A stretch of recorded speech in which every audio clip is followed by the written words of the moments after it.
Sanibona babukele bakhaya, namhlanje silana emhlathuze edamini. Sihamba ne-artist lethu imbongi uNoxie Mkhwanazi owaziwa ngomvini wabezizwe. Noxie, siyakwamukela namhlanje la ekhaya. Ngibonga ithuba. Ngisacela ukubuza ukuthi uNoxie ubani?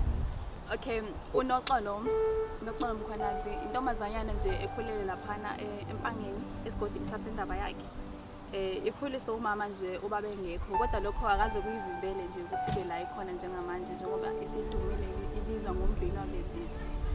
So ngabe wena ekukhuleni kwakho uNoxolo ungakobe umvini wabezizwe yini oboyifisa empilweni? Kuningi ngifisile empilweni like uma usase primary uba neyifisa ezinkulu like ngifuna ukuba udokotela, ngifuna ukuba ukuthi but masufike emabangeni athe xaxa like grade 10 kanje uyaqala ubona ukuthi ayingangami la lo mkhakha lo bengizawufuna akusiwo lo mase uyaqala uyabona kahle kahle mina ngifuna empilweni ilapho engithole khona ukuthi kahle kahle mina ngithandela izinto zokulima into lapho agriculture manje thanda izinto ezisondelana ne-art yilokho ngenza ukuthi mase ngiqeda isikole ngenze i-IT.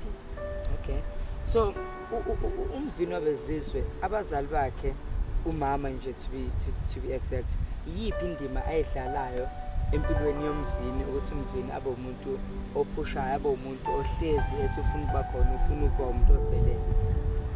Uma udlala indima enkulu kakhulu engeyedwa ke enabafowethu edolweni. Ngikhuluma nje le dressing egqokile ngathi abadodana bathi nje dadewethu ufuna ukuthi usobe lapha ama seyohaya ingane zakho kube komuhle. Ngiya-appreciate kakhulu abangenzela khona, ngiyabonga. Kukho konke nje bangenzela khona ngila engikhona ngenxa yabo mangabe kune-event yibo abanginikisa besihambe uyogibela nabo ufike udli nala uyakhona. Ngiyabonga kakhulu mama. Okay, so wena la okhona imaphi ama-challenges enibhekana nawo njengey'mbongi? Esebhane nakho kakhulu lokho ongahlonipheki kwendima esikuyona njengamanje. Bazokuthatha bethi uyimbongi bekufaka emcimbini wabo bengakukhokheli bengenzi lutho nje just for fun, wena nje ube into ukuthi ubajabulise mahala bengakukhokheli. Ngizwe umvini wabezizwe angihlabe nje ngamalayini amabili amathathu enkondlweni zakhe ayithandayo. Ngibonga lelo thuba. Ngizocela ukunipha le ethi sibonise baba ongenani ithumela ingelosi kube yona eyokhuluma nabo. Uquqaba lesizwe danguzofa simbeni inkungu iqaqelene emaqapheleni asinaqonda ubasiqapheleni.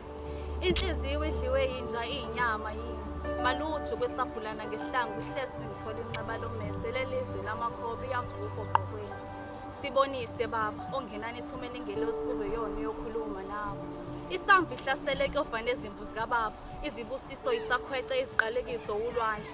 Amathola ashaya isaguqa isamukelo sigcwele igazi lelizwe lengamela ububhovu. Sibonise baba ongenani ithumela ingelosi kube yona eyokhuluma nabo. Saqala ngokudelela ubusha bethu sengumvemve singakaqini nokhakhayi bakhuza abadala indlela ibuzwa kwabaphambili. Sababona bephambukile sathi badla ngoludala abafuna ukusiphisa isidala thina sibatha sifika nobusha lobusha bethu bheka siyasha. Sibonise baba ongenani ithumela ingelosi kube yona eyokhuluma nabo. Umvini wabezizwe ngicela ukuyishiya lapho. So uNoxolo nomvini wabezizwe like lawo magama ukwalandela kwakho omabili ngoba ngiyabona phela kwamagama vele wathanda uNoxolo igama linikwa abazali, umvini wabezizwe igama olitholile ngefield okuyo. So kubaluleke ngani okwalandela lawo magama kuwo? Kubaluleke kakhulu lelesizwe Noxolo. Bangifundisa ukuthi ekhaya ngibe noxolo.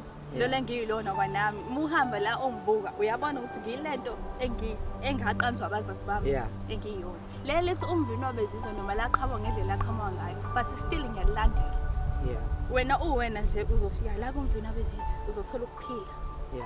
Like ngimema wonke umuntu empilweni yami. Angikhethe bala angijani kodwa nje ngiyimina. Umuntu uyakhona uxoxa nami kalula nje futhi. Ekubeni ke umvini wabezizwe lona ke lelo livela igama lithi umvini wabezizwe. It's a long story but ngizoyenza ibe mfishane. Elomvini labezizwe laqhama ngo-2017 usiyophela. Engeneni kwami endimeni yomkondlo ngaqala ngibizwa ngoNoxie the Poet. Kwasuka lapho sekuvela indaba ukuthi sebebaningi oNoxie the Poet ukuze ngikwazi ukwehluka ngibe omunye uNoxie. ngabe sengiqhamuka nalesi Noxie umvini wabezizwe. Ikuphi la usofisa ukuzibona ukhona empilweni? Amaphupha wapheli. Ngifisa ukuyibona ngikude kabi nje. Mhlawumbe nami ngiyafisa ukuyibona sengivela lapha endaweni enkulu ngibizwe emcimbini emikhulu. Njengale micimbi emikhulu nje yo last dance yokuvala inyaka. Le micimbi nje singathola khona nje ocobi kanje yabo. Ngizole sengidla inkundla nawe stage. Kuningi nje ngisakufisayo. So umphumela omuhle wokulandelela igama lakho elithi umvini wabezizwe okuhle nokuphi ngokulandela ikona kuphi? Ingasho ukuthi okuningi kwakho kuhle. Yeah. Kuhle ukulandela igama lakho oyilona ngoba awuduke endleleni ngathi umlandela igama uba yileyo nto oyona kuthiwani kuthiwa kumzali ungaliqambi igama elibheke eceleni ngoba umuntu uyalandela igama lakhe like lelo sinoxolo but konke inkazi kuyefika la ukuthi yabona noxolo ngiyalandela igama lakhe ngibe noxolo but okubi ngalo yabo mase unoxolo oluningi abantu abakuhloniphi bekuthathe kancane ngokuthi bathi noma ngenza noma yini vele uzongixolela. So umvini yini emenza ukuthi ame isibindi ahleze phokophelela phambili kuyo yonke into ahlangabezana nayo empilweni? Ngasi nje ukuhlala othandweni lento oyiyona, ukuhlala uwena ungezwe nokuthi ubani uzothini mangabe wenza into uyenze nje wazi noma kuthiwa iyaphumelela noma kuthiwa ayiphumeleli kodwa kusalayo I tried, I failed. Okay, umvini wabezizwe yini angayidlulisela komunye umuntu othi ufisa ukuthi naye azibone higher ngelinye lamalanga? Engakusho nje mina ukuhlala ekubeni wena kubalekile lokho ukuba nothando lento oyenzayo kubalekile ukubaleka khona nje uthando awukwazi ukwenza into ukuthi iphumelele ungenalo uthando lwayo ngoba vele uzoyenza usheshe udikibale masikuphela kanjalo ngayo uhlale nje kubeni wena ube nothando into eyenza uzobona izophumelela. Umvini wabezizwe noxolo mkhwanazi siyabonga kakhulu nathi sesiphetha lana kulo ubizo lwami sithanda ukuthi siyabonga qhubekani nihlale nathi mina enhloko achilizelo siyabonga.